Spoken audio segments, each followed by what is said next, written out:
नमस्कार दोस्तों, स्वागत है आपका हमारे इस चैनल एबी एक्सप्लोरर में। आज हम लोग आपको जानकारी देने वाले हैं चार धाम यात्रा के लिए, जो कि 2025 में स्टार्ट होने वाली है दोस्तों। तो चार धाम यात्रा कुछ इस तरीके से रहती है: बद्रीनाथ धाम, केदारनाथ धाम, गंगोत्री धाम और यमुनोत्री धाम। तो दोस्तों, इस यात्रा से जुड़ी सारी जानकारी आपको इस वीडियो में दी जाएगी कि आप किस तरीके से जा सकते हैं, किस तरीके से आप इन चार धामों में पहुंच सकते हैं, रजिस्ट्रेशन कैसे कराना है और किस तरीके से आप सबसे नियर बाय लोकेशंस तक पहुंच के अपनी बुकिंग्स कर सकते हैं। तो दोस्तों, वीडियो को एंड तक जरूर देखें। शुरू करते हैं इस वीडियो को, चलिए आइए हमारे साथ। तो दोस्तों, सबसे पहले जो आप आएंगे, अगर आप बाई ट्रेन आना चाहते हैं भारत के किसी भी राज्य से, तो आपको आना पड़ेगा हरिद्वार रेलवे स्टेशन, जहां से लगभग हर राज्य से ट्रेन की कनेक्टिविटी ऋषि हरिद्वार तक है। तो दोस्तों, हरिद्वार आने के बाद में अगर आपको बुकिंग वगैरह के लिए थोड़ा डिले हो रहा है, तो आप यहाँ पे रेस्ट रूम है, आप यहाँ पे वेट कर सकते हैं। आपको किसी तरीके की परेशानी हरिद्वार में नहीं होगी। और दोस्तों, हरिद्वार रेलवे स्टेशन के बजाय अगर आप और नियर बाय आना चाहते हैं, तो आप आ सकते हैं ऋषिकेश रेलवे स्टेशन पे। तो ऋषिकेश रेलवे स्टेशन पे दोस्तों आने के बाद आपको यहाँ आ जाना है बस स्टैंड पे। तो बस स्टैंड से अगर आप पब्लिक व्हीकल से जाना चाहते हैं, तो आपको हर तरीके का public vehicle Rishikesh bus stand पे मिल जाएगा। सरकारी बसें भी जो चार धाम के लिए जाती हैं, वो भी आपको यहीं से मिलेंगी। और प्राइवेट टेम्पू ट्रेवलर्स भी आपको यहाँ से मिल जाएंगे। तो दोस्तों, शेयरिंग बेसिस पे अगर आप जाना चाहते हैं, तब भी यहाँ से हर टाइम गाड़ियाँ अवेलेबल रहती हैं। मॉर्निंग में 5:30 बजे यहाँ सारी की सारी गाड़ियाँ निकलती हैं और आपको टेम्पू ट्रैवलर पे शेयरिंग बेसिस पे भी बुकिंग मिल जाती है। तो यहाँ आके आपको कई ट्रैवलर्स वाले के ऑफिस मिलेंगे, कई बुकिंग ऑफिस मिलेंगे, और चार धाम यात्रा बुकिंग ऑफिस सरकार की तरफ से भी यहाँ पे बनाया गया है। तो आप उसके माध्यम से भी बुकिंग करके अपनी यात्रा की शुरुआत कर सकते हैं। तो दोस्तों, आप ऋषिकेश बस स्टैंड पे आ जाइए। इसके नियर बाय आपको कई शॉप्स पड़ेंगी। जो आप अगर पूरा टूर बुक करना चाहते हैं, तो आप निश्चिंत रहिए। आप हरिद्वार और ऋषिकेश आके भी यहाँ से भी अपना टूर पैकेज बुक कर सकते हैं, और टूर पैकेज के माध्यम से ये यात्रा आप अपनी संपन्न कर सकते हैं। तो आप बाय रोड आना चाहते हैं, तब भी आप आ जाइए। आप बाय फ्लाइट आना चाहते हैं, तब भी आप आ जाइए। अगर ये यात्रा आप बाय हेलीकॉप्टर करना चाहते हैं, तो उसकी भी इंफॉर्मेशन आपको इस वीडियो में दी जाएगी। तो दोस्तों, आप किसी भी तरीके से, आप ट्रेन से, बस से, आपको हरिद्वार और ऋषिकेश आना ही है, और सबसे नियरेस्ट जो है वो ऋषिकेश ही पड़ेगा। तो दोस्तों, अगर आप फ्लाइट से आना चाहते हैं, भारत के किसी भी राज्य से या किसी भी देश से आप आगे यात्रा संपूर्ण करना चाहते हैं, तो आपको सबसे नियरेस्ट एयरपोर्ट जो पड़ेगा, वो पड़ेगा आपका जॉली ग्रांट एयरपोर्ट, देहरादून। तो दोस्तों, देहरादून एयरपोर्ट से जो हरिद्वार ऋषिकेश की दूरी है, वो करीब 40-50 किलोमीटर के आसपास है। तो आप वहां से बाय टैक्सी और बाय शेयरिंग बेसिस पे भी आप एयरपोर्ट से यहाँ आ सकते हैं। और दोस्तों, अगर ये यात्रा आप हेलीकॉप्टर से करना चाहते हैं, तो जो बुकिंग पॉइंट है देहरादून, सिरसी, फाटा और गुप्तकाशी। तो यहाँ से आपको इन पॉइंटों से चारों धाम के लिए आपको हेलीकॉप्टर सुविधा मिल जाएगी, और सबसे मेन आपको देहरादून से पड़ेगी। तो दोस्तों, चलिए इस यात्रा की शुरुआत करते हैं और चलते हैं हमारे सबसे पहले धाम श्री केदारनाथ धाम की तरफ, जो कि भोलेनाथ का धाम है। तो दोस्तों, केदारनाथ जाने के लिए रोड पिछले साल से बहुत ज्यादा अच्छे कर दिए गए हैं, और केदारनाथ यात्रा में आपको किसी तरीके की परेशानी का सामना नहीं करना पड़ेगा। हालांकि आप अगर शुरुआत में आते हैं, तो आपको थोड़ी भारी भीड़ का सामना करना पड़ेगा, क्योंकि अब तक कई लोगों की बुकिंग हो चुकी है, लाखों में बुकिंग पहुंच चुकी है। तो केदारनाथ धाम में इंतजाम की शुरुआत हो चुकी है दोस्तों। और इस बार भी यहाँ पे ओपनिंग के टाइम पे जब कपाट खोले जाते हैं, तो भारी मात्रा में श्रद्धालुओं के आने की संभावना है। तो दोस्तों, केदारनाथ धाम आने के लिए या किसी भी धाम जाने के लिए आपको सबसे पहले अनिवार्य होगा ऑनलाइन या ऑफलाइन रजिस्ट्रेशन। तो दोस्तों, ऑफलाइन रजिस्ट्रेशन जो है वो अभी नहीं खोले गए हैं। ऑनलाइन रजिस्ट्रेशन की स्टार्टिंग हो चुकी है। तो दोस्तों, अगर आप अपने घर से निकल रहे हैं, तो रजिस्ट्रेशन करा के निकलिए। अगर आप विदाउट रजिस्ट्रेशन आएंगे, तो ये यात्रा आप नहीं कर सकते हैं। आपको हरिद्वार या ऋषिकेश में ही चेकिंग के दौरान आपको वापस भेज दिया जाएगा, या आपको ऑफलाइन काउंटर्स की तरफ भेज दिया जाएगा। तो ऑफलाइन काउंटर्स पे आपको भारी भीड़ का सामना करना पड़ेगा। तो दोस्तों, सुविधा इसी में रहेगी कि आप ऑनलाइन रजिस्ट्रेशन करा के तब इस यात्रा के लिए आगे बढ़िए। तो दोस्तों, केदारनाथ धाम की जो यात्रा है, ये आपकी शुरुआत होती है गौरीकुंड से। तो गौरीकुंड से जब इस यात्रा की आप शुरुआत करेंगे, तो ये 22 किलोमीटर का पूरा ट्रैक है। तो 22 किलोमीटर का ट्रैक आप पैदल भी कर सकते हैं, आप घोड़े से भी कर सकते हैं, घोड़े खच्चर आपको मिल जाएंगे। और रजिस्ट्रेशन के लिए दोस्तों मैं आपको बता दूं कि उत्तराखंड टूरिज्म की वेबसाइट आप खोलिए, आप आराम से रजिस्ट्रेशन कर सकते हैं, और इसकी ऐप भी आप डाउनलोड कर सकते हैं। उत्तराखंड टूरिस्ट केयर के नाम से आपको प्ले स्टोर और iOS पे दोनों पे अवेलेबल है। और यहाँ से आप रजिस्ट्रेशन करके अपना पीडीएफ फाइल आपको व्हाट्सएप पे प्रोवाइड करा दी जाएगी। आप डायरेक्ट अपना आधार नंबर डालिए, आधार से ओटीपी दीजिए, और आपका इजीली आप मुश्किल से 1 से 1.5 मिनट में अपना रजिस्ट्रेशन कर लेंगे। तो दोस्तों, इस बार थोड़े बदलाव करे गए हैं। रजिस्ट्रेशन जो है वो लिमिटेड कर दिए गए हैं पर डे के हिसाब से। तो अब जितने रजिस्ट्रेशन गवर्नमेंट ने डिसाइड किए हैं उतने ही यात्री एक दिन में दर्शन कर पाएंगे, उससे ज्यादा नहीं कर पाएंगे। तो रजिस्ट्रेशन दोस्तों अगर आप अभी कर लेते हैं तो आपको हो सकता है कि रजिस्ट्रेशन मिल जाए, क्योंकि रजिस्ट्रेशन खुले हुए कम से कम एक हफ्ते का समय हो चुका है, तो जल्दी से जल्दी सीट्स अभी भर रही हैं। तो दोस्तों केदारनाथ धाम आने के लिए आप खच्चर, पालकी, पिट्ठू और पैदल और हेलीकॉप्टर, इन माध्यम से आप केदारनाथ धाम आ सकते हैं। आपका जो ट्रैक स्टार्ट होता है वो गौरीकुंड से होता है। आप अगर अपने प्राइवेट व्हीकल, टैक्सी या टेम्पू ट्रैवलर से आ रहे हैं तो वो आपको सोनप्रयाग तक ही छोड़ेंगे। तो सोनप्रयाग से दोस्तों आपको शेयरिंग कैब मिलेगी जो 50 रुपए या 100 रुपए पर पर्सन के हिसाब से चार्ज करके आपको गौरीकुंड उतारेगी। तो पार्किंग की दोस्तों सोनप्रयाग में कोई प्रॉब्लम नहीं है। आप अपने व्हीकल, अगर प्राइवेट व्हीकल ला रहे हैं तो आप उसे सोनप्रयाग में पार्क कर सकते हैं। तो सोनप्रयाग में व्हीकल पार्क करने के बाद में आप वहां से शेयरिंग टैक्सी लेंगे जो आपको गौरीकुंड छोड़ेगा, और गौरीकुंड से फिर आप अपने इस ट्रैक की शुरुआत करते हैं।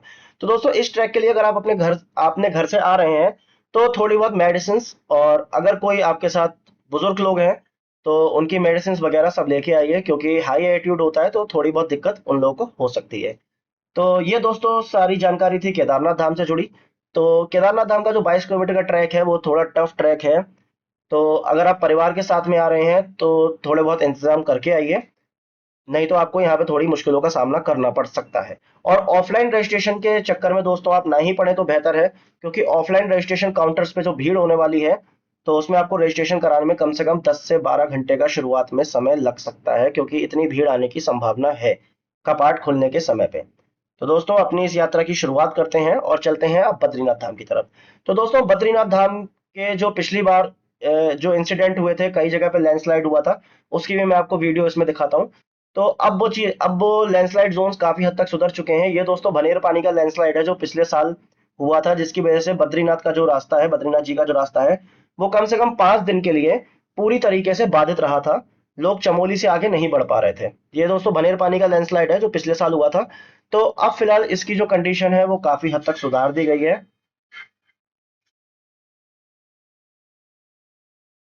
और दोस्तों जाम की स्थिति भी अब यहाँ पे पहले की तरह नहीं होने वाली है, क्योंकि इस साल कई डेवलपमेंट करे गए हैं, कई नए ब्रिज बनाए गए हैं। तो आपको किसी तरीके का यहाँ पे अब दिक्कत का सामना नहीं करना पड़ेगा। पिछली साल ये जो लैंडस्लाइड हुआ था दोस्तों, इसमें कम से कम 4 से 5 दिन तक लोग फंसे रहे थे और बहुत ही ज्यादा परेशानी हुई थी। इसकी अगर आप वीडियो देखना चाहते हैं तो मेरे चैनल पे पड़ी हुई है, आप जाके देख सकते हैं। तो दोस्तों इस तरीके का कुछ लैंडस्लाइड पिछली साल में हुआ था। और अभी जो स्थिति है वो बस आप ये मान लीजिए कि पूरी ऐसी ही स्थिति है, बस मलबा हटा दिया गया है, और जो आप मेरे सामने टनल का फेस देख रहे हैं इसे पूरी तरीके से अब खोल दिया गया है। वो भी मैं बहुत जल्द आपको अपने चैनल पे मेंशन करके दिखाऊंगा कि अब रोड्स की कंडीशन किस तरीके से बेहतर कर दी गई है। तो फिलहाल दोस्तों बद्रीनाथ धाम के लिए भी आपको रजिस्ट्रेशन कराना अनिवार्य रहेगा। तो रजिस्ट्रेशन की जो आपकी चेकिंग होगी वो आपकी रुद्रप्रयाग में होगी, ऋषिकेश में होगी, और उसके बाद में चमोली में होगी। तो दोस्तों चमोली से आगे आपको नहीं बढ़ने दिया जाएगा अगर आपके पास रजिस्ट्रेशन नहीं है। तो बद्रीनाथ धाम के जो कपाट हैं वो 4 मई को खोल दिए जाएंगे। तो आप 4 मई के बाद से आराम से दर्शन कर सकते हैं। और अगर आप कपाट खुलने की सेरेमनी में आना चाहते हैं, प्रोग्राम में आना चाहते हैं कपाट खुलने के, तो दोस्तों रजिस्ट्रेशन अभी करा लीजिए। रजिस्ट्रेशन की जानकारी आपको मैंने दे दी है। बाकी डिस्क्रिप्शन बॉक्स में मैं लिंक भी शेयर कर दूंगा वेबसाइट का और ऐप का, आप वहां से डाउनलोड करके रजिस्ट्रेशन कर सकते हैं। तो दोस्तों बद्रीनाथ जी में भी पिछली साल जो डेवलपमेंट का काम चल रहा था वो भी काफी हद तक पूरा हो चुका है। तो यहाँ पे भी अब आपको इस साल कई नई चीजें देखने को मिलेंगी। जो पिछली साल डेवलपमेंट का काम चल रहा था वो काफी हद तक अब पूरा हो चुका है। तो बद्रीनाथ में भी दोस्तों बहुत भारी मात्रा में भीड़ आने वाली है इस बार। और बद्रीनाथ धाम के लिए भी आपको आराम से हेलीकॉप्टर की सुविधा मिल जाएगी। जो हेलीकॉप्टर का जो हेलीपैड है दोस्तों बद्रीनाथ जी में, वो बद्रीनाथ से कम से कम 2 किलोमीटर या 3 किलोमीटर पहले है। तो वहां से भी आपको शेयरिंग कैब्स या टैक्सी वगैरह वहां अवेलेबल होती हैं जो आपको डायरेक्ट मंदिर में आएंगी। बद्रीनाथ धाम में दोस्तों किसी भी तरीके का ट्रैक नहीं है। मंदिर से 700 से 800 मीटर दूर आपकी गाड़ी खड़ी हो जाती है। अगर आपने मंदिर के पास में जो आश्रम, धर्मशालाएं या होटल्स हैं वो बुक किए हुए हैं तो आप अपनी गाड़ी वहां भी लेके जा सकते हैं। तो बद्रीनाथ में दोस्तों किसी भी तरीके का ट्रैक नहीं है। तो बुजुर्ग या बच्चे या आप अपने परिवार के साथ आ रहे हैं तो आपको किसी तरीके का मुश्किल का सामना नहीं करना पड़ेगा। आप बहुत आराम से यहाँ दर्शन कर सकते हैं। जैसे कि केदारनाथ वगैरह में ट्रैक है, बद्रीनाथ में ऐसा कोई भी ट्रैक नहीं है। और इस बार दोस्तों भारी मात्रा में श्रद्धालु बद्रीनाथ की तरफ आने आएंगे, ऐसा अनुमान लगाया जा रहा है। अब तक जो रजिस्ट्रेशन है 1,31,000 रजिस्ट्रेशन बद्रीनाथ धाम के लिए हो चुके हैं। तो रजिस्ट्रेशन में दोस्तों देरी मत कीजिए अगर आप बद्रीनाथ धाम आना चाहते हैं तो। और दोस्तों अगर बात करें यहाँ पे रुकने की व्यवस्थाओं की, तो दोस्तों शुरुआती दिनों में आपको यहाँ पे होटल थोड़े हाई रेट में ही मिलने वाले हैं, क्योंकि ओपनिंग का टाइम है और शुरुआती के दिन होते हैं और बच्चों की छुट्टियां भी अभी स्टार्ट होने ही वाली हैं। तो आपको होटल थोड़े महंगे रेट में मिलेंगे। तो मेरा आपसे यही कहना है कि अगर आप होटल की बुकिंग भी एडवांस करके आए तो बहुत ज़्यादा अच्छा रहेगा। आश्रम वगैरह भी यहाँ पे सब अवेलेबल हैं, तो आप आश्रम में भी अपनी बुकिंग कर सकते हैं। तो आपको परेशानी का सामना नहीं करना पड़ेगा। अगर आप यहाँ आके बुक करेंगे तो हो सकता है कि प्राइस थोड़े आपको ज़्यादा मिले और आपको बुकिंग में थोड़ी परेशानी का सामना करना पड़े। तो भाइयों पहले से बुकिंग कर लीजिए, आपको किसी तरीके की प्रॉब्लम का सामना नहीं करना पड़ेगा। तो दोस्तों, और अगर मैं बात करूं गंगोत्री धाम की, हाँ तो अभी हम गंगोत्री धाम ही आपको लेके चलेंगे। आप चलिए हमारे साथ गंगोत्री गंगोत्री धाम। तो दोस्तों बद्रीनाथ धाम की आपको एक चीज मैं और बता दूं कि 4 मई को इसके कपाट खोले जाएंगे। आप बहुत ही आराम से बद्रीनाथ धाम उससे 2 दिन पहले एंटर कर सकते हैं विद रजिस्ट्रेशन। विदाउट रजिस्ट्रेशन कुछ भी पॉसिबल नहीं है। तो आप ऋषिकेश का जो बस स्टैंड है, ऑफलाइन रजिस्ट्रेशन काउंटर की भी मैं आपको जानकारी दे दे रहा हूँ। ऑफलाइन रजिस्ट्रेशन अगर आप कराना चाहते हैं तो Haridwar railway station, Haridwar bus stand और Rishikesh bus stand, Rishikesh railway station, और आप फाटा से, सिरसी से, चमोली से, रुद्रप्रयाग से आप यहाँ से भी ऑफलाइन रजिस्ट्रेशन कर सकते हैं बद्रीनाथ धाम आने के लिए। और हेलीकॉप्टर का जो टिकट है उसके भी प्राइस सब आपको डिस्क्रिप्शन बॉक्स में मिलेंगे। आप तो वहां से भी आप जानकारी लेके और लिंक लेके बुक कर सकते हैं। हेलीकॉप्टर की बुकिंग भी आप उत्तराखंड टूरिस्ट केयर जो वेबसाइट है और जो ऐप है उससे आप कर सकते हैं, आपको वहां से बुकिंग प्रोवाइड हो जाएगी। तो दोस्तों शुरुआत में थोड़े हेलीकॉप्टर के भी प्राइस हाई रहने वाले हैं। पिछले साल तक जो प्राइस थे उससे करीब 100-200 रुपए ऊपर का ही प्राइस इस बार आएगा।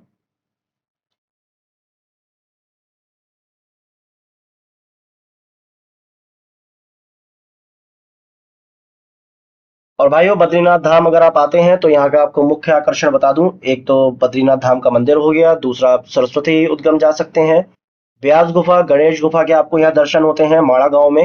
हिंदुस्तान का सबसे प्रथम गांव माड़ा यहीं पे स्थित है।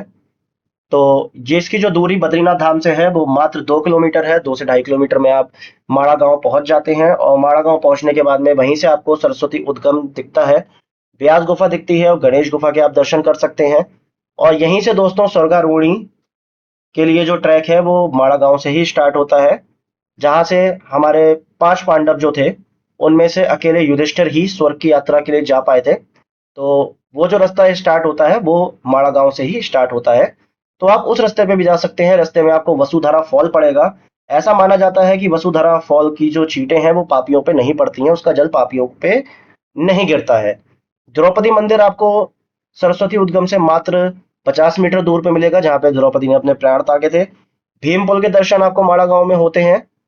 और बद्रीनाथ धाम से अगर आप माड़ा जाना चाहते हैं तो पैदल ट्रैक भी है जिसे प्राचीन रास्ता कहा जाता है। तो चलिए दोस्तों चलते हैं अपने तीसरे धाम गंगोत्री धाम की तरफ। तो दोस्तों गंगोत्री धाम का जो रास्ता है वो भी आपको पूरा अच्छा मिलने वाला है, पहले भी अच्छा था, इस बार भी अच्छा है। तो गंगोत्री धाम के लिए सबसे पहला जो शहर पड़ता है वो उत्तरकाशी, सबसे बड़ा शहर उत्तरकाशी पड़ता है, सबसे पहला और सबसे बड़ा शहर। तो दोस्तों उत्तरकाशी में आप अपनी गाड़ियों की टंकी फुल करा लीजिए, क्योंकि आपको किसी भी तरीके का पेट्रोल पंप उत्तरकाशी से आगे नहीं मिलेगा। और अगर मिलता भी है तो वहां पे पेट्रोल वगैरह की बहुत ही ज्यादा दिक्कत का सामना आपको करना पड़ता है। तो दोस्तों 30 अप्रैल को 30 अप्रैल को गंगोत्री धाम और यमुनोत्री धाम के कपाट खोल दिए जाएंगे। बद्रीनाथ धाम केदारनाथ धाम से पहले खुल रहे हैं यहाँ के कपाट। तो यहाँ आने के लिए भी आपको रजिस्ट्रेशन करवाना पड़ेगा। भटवारी में आपका रजिस्ट्रेशन और हेल्थ चेकअप होगा। तो भटवारी से जब आप आगे बढ़ेंगे और हेलंग में भी आपको हेल्थ चेकअप का काउंटर मिलेगा। तो दोस्तों गंगोत्री आने के लिए आपको हेल्थ चेकअप कराना अनिवार्य रहता है, आपको इसके काउंटर यहीं पे मिल जाएंगे। वो आपका हेल्थ चेकअप करके तभी आपको आगे जाने देंगे और रजिस्ट्रेशन भी आपका वहीं चेक होगा। तो गंगोत्री धाम अगर आप दोस्तों आते हैं तो गंगोत्री धाम में आप गौमुख की यात्रा कर सकते हैं, जिसका ट्रैक कम से कम 21 से 22 किलोमीटर का ट्रैक वहां का भी है। तो उसके लिए आपको गाइड लेना पड़ता है और स्पेशल परमिशन भी लेनी पड़ती है। जो कि गौमुख का रास्ता बहुत ही सुंदर वादियों में से और पहाड़ों में से होके जाता है। तो आप वहां के ट्रैक का भी आनंद ले सकते हैं। दोस्तों, अब हमारा जो यहाँ से चौथा धाम शुरू होता है वो है श्री यमुनोत्री धाम। तो यमुनोत्री धाम जाने के लिए आपको जो गंगोत्री वाला ट्रैक है, रास्ता है, उसी से आपको कटना पड़ता है। तो आप गंगोत्री से कम से कम आपको 80 किलोमीटर वापस आना पड़ेगा, तब वहां से यमुनोत्री धाम के लिए रास्ता जाती है। यमुनोत्री धाम का दोस्तों आपको बता दूं, सारी जानकारी दे दूं, तो यमुनोत्री धाम भी अगर आप आएंगे तो आपको रजिस्ट्रेशन तो कराना अनिवार्य है ही। बाकी यमुनोत्री धाम में माता यमुना का जो उद्गम स्थान है। तो दोस्तों, यहाँ पे भी 6 किलोमीटर का ट्रैक है, जो आप पिट्ठू, पालकी, घोड़ा और पैदल जैसे चाहे वैसे कर सकते हैं। माँ यमुना के आपको यहाँ पे साक्षात दर्शन होते हैं। और दोस्तों, ये भी एक बहुत ही सुंदर ट्रैक है। तो ये रही दोस्तों चार धाम की संपूर्ण जानकारी आप लोगों के लिए। तो आप अपना प्लान बनाइए। उत्तराखंड वेबसाइट से आप रजिस्ट्रेशन कर सकते हैं, उत्तराखंड टूरिस्ट केयर से। वेबसाइट का लिंक मैं आपको दे दूंगा। तो दोस्तों, हमारी कंटिन्यू वीडियो देखने के लिए चैनल को लाइक और सब्सक्राइब कीजिए। बद्रीनाथ, केदारनाथ, यमुनोत्री चारों धाम की अपडेट यहाँ पे आपको कंटिन्यू मिलती रहेगी। जैसे जैसे यात्रा के जैसे जैसे पड़ाव आते जाएंगे पूरे सीजन, तो चैनल को लाइक और सब्सक्राइब कर लीजिए, ताकि टाइम पे आपको सारी वीडियोस देखने को मिलती रहे। तब तक के लिए दोस्तों नमस्कार, और मिलते हैं आपसे अगली वीडियो में। तब तक चैनल को लाइक और सब्सक्राइब जरूर कर दें, वीडियो को शेयर कर दीजिए। धन्यवाद दोस्तों।